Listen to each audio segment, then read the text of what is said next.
这科学家吃饱了没事干，将针尖刺入细胞内部，把异形基因注射到人类卵细胞中。令人意外的是，细胞竟然在短时间内大量分裂。一旁的老黑察觉到不对，当即让博士停止试验。可博士为了结果执意要将试验完成。原来早在1974年开始，漂亮国就开始用无线电不断向外星发射信号，向全宇宙公开地球的所在位置，包括人类的基因和 DNA 的排列顺序，只是为了寻找地外生命体。本以为这种想法荒诞至极，却不料在1993年，漂亮国收到了来自外太空的讯息，其中有2个内容：一是让人类利用甲烷制造出无限能源；2是一组 DNA 的排列顺序，包含了生命重组的方法，诱引人类将自己的 DNA 与其融合，从而创造出一个带有外星基因的新人类。而光头博士便是此次项目的负责人。这个小女孩则是基因融合的结果，仅3个月，她便长成如此大小。她的外表长相和人类无异，起初博士并没有发现异常，只是觉得她的生长速度惊人。可后来通过观察，却发现女孩体内好像隐藏着一个可怕的怪物，这很有可能是外星人用来消灭人类的阴谋。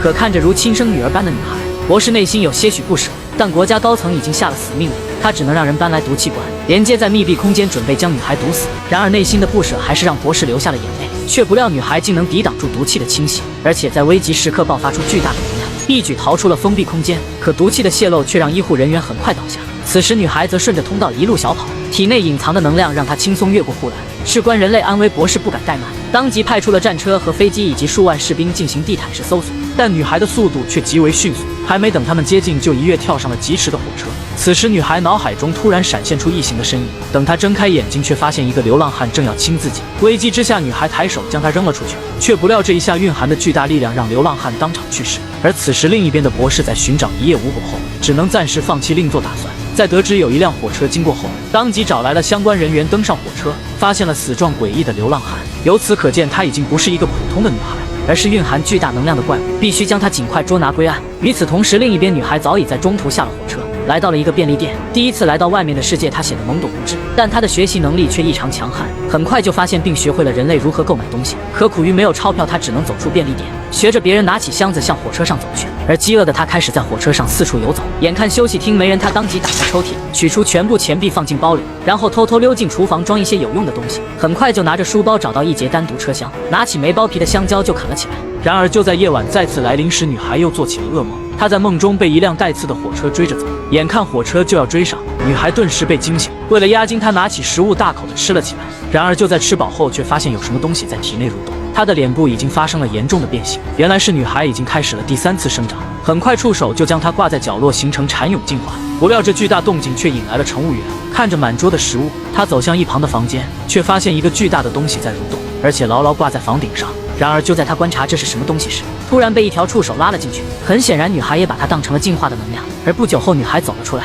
这时她已经发生了翻天覆地的变化。与此同时，另一边光头博士为了将女孩顺利抓回，召集了4位异能人士，一个擅长处理极端危机的大壮，一个心灵感应者小黑，一个生物学家章鱼博士，一个分子生物学家短发妹。4人受邀来帮忙抓捕女孩。他们联合军队将车站封锁，四处检查对比金发小女孩的容貌。殊不知此时小女孩已经变成了亭亭玉立的金发女郎。就这样，女孩逃过封锁，大摇大摆地走出了车站。等光头博士赶到时，发现只剩了一个旅客，而女孩已经来到了街上。这次进化让她的身体各方面都已经完善，萌生了爱美之心，买了一件带有蕾丝边的连衣裙。而看着老板娘的肚子，她也有了一种另样的感觉，萌生了想要繁衍后代的想法。随后女孩来到了一家旅馆，在看了电视上的教程之后，女孩下楼询问哪里能找到男人。老板告诉她可以去隔壁的酒吧试试。果然依靠她这肤白貌美大长腿的姿色，都不用审核就可以直接进。而接下来将发生什么，下一集马上更新。这个女人迫切地想要生一个孩子，于是来到酒吧脱去外衣，露出引以为傲的身材。接着随机挑选了一位幸运男嘉宾，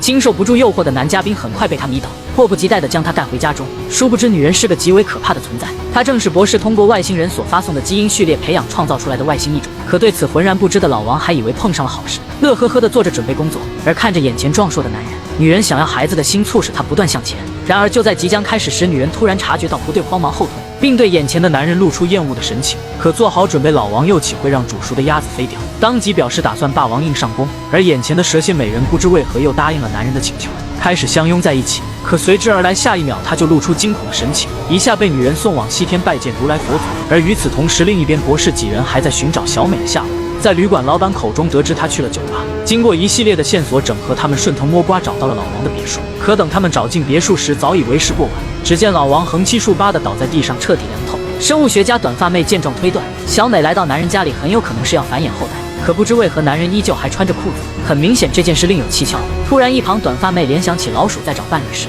都会能判断出对方是否会患有疾病。他们只会寻找健康的伴侣进行繁衍，很有可能经过外星基因改造的小美也有这种判断能力。果然，大壮在卫生间找到一支已经注射完的胰岛素，由此可见男人患有糖尿病，女人才没有选择他进行繁衍交配。真相大白后，博士一群人再次返回小美住过的酒店，果然在马桶发现了她的月经行为，这足以证明刚才的判断都是对的。而当务之急必须尽快阻止小美，因为以外星异种的生长速度来看，如果小美生了个实力强大的男孩，那么将无法控制他们繁衍的数量。可殊不知，小美在昨晚看到博士封锁酒店后，便立刻驱车来到另一个城市，打算在这个城市寻找一个对象繁育后代。很快，他就看到一个健硕的滑板男孩愣出了神，却不料正是这一愣神，他被突如其来的汽车撞飞。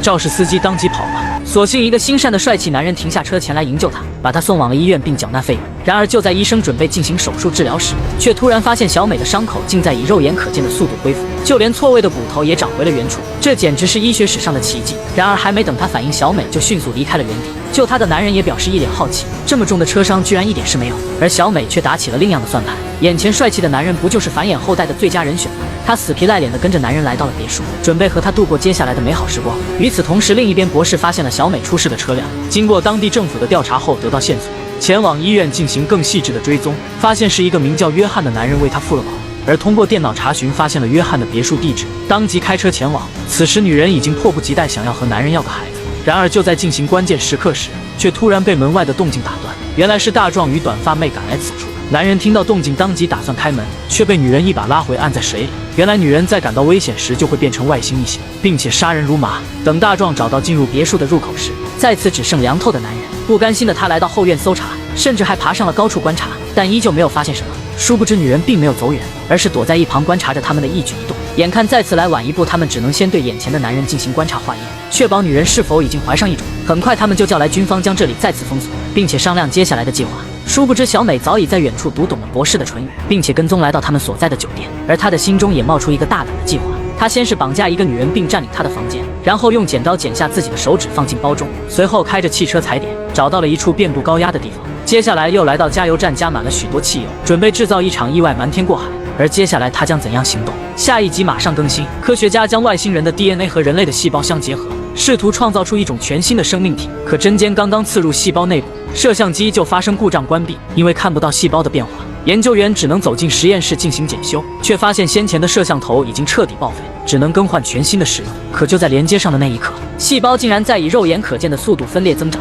察觉不对的光头博士当即让两人封闭实验舱出来，却不料粗心的大壮竟将螺丝吊到铁网下方。但由于铁网是焊接的，两人根本无法打开。可眼看细胞越来越大，就要破壳而出，大壮拉起短发妹就往门外跑去，却不料博士怕病毒扩散危害人类，早就将两人锁死在里面。焦急之中，大壮当即拿起凳子就向防弹玻璃砸去，却没想到这是中国制造，砸了几十下愣是纹丝不动。眼看怪物越来越大，还长出了触角，大壮只能先用尽全身力气死死控住它，然后让短发妹逃向一旁的角落。而在这争分夺秒的时刻，博士突然下达命令，接着按下按钮，利用熊熊烈火灼烧怪物，却不料灼烧过后，怪物依然坚挺的存活。无奈博士只能按下实验室自动摧毁的倒计时，在2分钟后，里面的一切都将化为灰烬。但大壮却不想就此了结自己的性命，他决定利用火焰提前杀死怪物，却不料怪物抱头鼠窜躲进角落，而喷火的机器又不够长，无奈他只能扯下一旁的钢管，朝着怪物狠狠戳去，直到连着戳了7781下，怪物才没了动静。博士也终于松了一口气，准备放他们离开。可就在这关键时刻，怪物竟然又动了起来，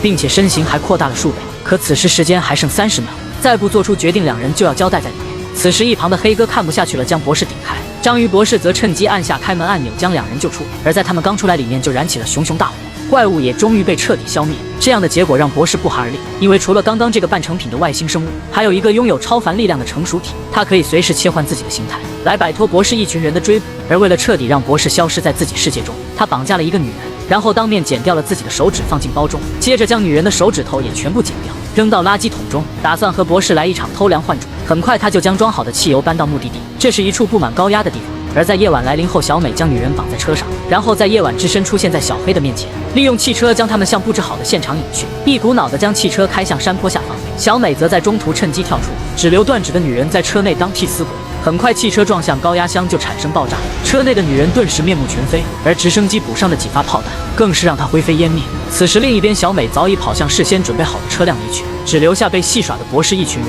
在等火势被扑灭后，他们发现了一截烧焦的手指头，决定拿去检测 DNA。博士则以为小美被消灭，当即万事大吉，请他们去酒吧喝酒。殊不知小美正在酒店悠闲的染发，而数小时后，小美以黑发的模样出现在他们眼前，就连一向机敏的大壮都没有认出她。而小美本想以她作为繁育后代的最佳人选，却不料大壮是个专一的男人，早就和短发妹好了。等小美来到门前，听到两人干柴烈火的声音，就知道自己一时半会肯定是没机会，于是转身来到隔壁的酒店等待时机，却不料这正是在楼下撩妹失败的章鱼博士的房间。此时小美还听得津津有味，突然章鱼博士开门回到房间，想要孩子的小美见状也不再挑剔，是个男人就行。就这样，章鱼博士成了幸运嘉宾。与此同时，另一边在酒店睡觉的小黑被惊醒，心中的忐忑不安让他感知到小美就在酒店，果然感知到他们正在行苟且之事，于是赶紧来到隔壁房间叫醒大壮，准备将小美捉拿归案。却不料就在强行破门的瞬间，小美跑了，只留下死状惨异的章鱼博士。而看样子小美已经怀上一种，必须尽快将她抓住才能免除危险。几人拿着枪支追踪到下水道，可此处复杂的地形让小黑也不能感知她的位置，于是几人只能分头行动。然而就在光头博士发现她时，却突然被拉入水中。等几人赶到时，已经为时过晚。而为了不让小美逐个消灭，几人选择一起行动。不料小美一下跳进臭水沟中，等大壮几人赶到，发现只有面前的缝隙可以通向那边。大壮首当其冲，拿起喷火器朝里面喷去。等几人通过缝隙，才发现这边别有洞天，而正下方竟然是个石油坑。此时另一边小美正在一个缝隙中分娩。等小黑通过感知找到时，发现竟然生下一个男孩，而且它的生长速度也比小美快了不少。一口长蛇便将老鼠吞入腹中。等小黑爬上来想要将其消灭时，却被对方的长蛇攻击。而男孩在吞噬老鼠后，竟然开始了第二次生长，很快就进化成一个彻头彻尾的外星怪物。眼看他就要朝小黑攻击而来，小黑当即一甩，却不料用力过猛，自己也挂在崖壁上。而小怪物很快便在石油中被烧成灰烬。一旁的小美见自己刚出生的孩子就没了，当即愤怒地用舌头将大壮吊起，眼看就要喘不上气，突然想起随身携带的匕首，用它逃出升天。此时大壮终于喘了口气，可小美紧跟其后，见状他当即掏出手枪，连开数枪清空弹夹，利用冲击力终于也将小美打进下方的石油中，在里面接受火焰的炙烤。此时他才腾出手来拉小黑上岸，不料小美压根没死透，一手抓住小胖的脚踝，眼看就要命悬一线，大壮当即拿起身后的枪支，表演了一手单手换弹，然后砰的一声将他送回老家。危险的三人终于获救，连小黑的样子都怂了。而熊熊烈火中会将一切化为灰烬，可殊不知在三人走后，危机并没有消散。小老鼠叼走了小美的断舌，一种的强大基因在它的身上延续，而本片便到此结束。这便是在1995年上映的一种。本片讲的是人类将外星人的基因和人类的基因相结合，想要培育出一个超凡人种的存在，不料却培育出一个无法控制的异种，无奈只能请几位能人异士对它进行抓捕。而这也警示我们不要随意联系外星人，要相信科学，关于外星文明要谨慎对待。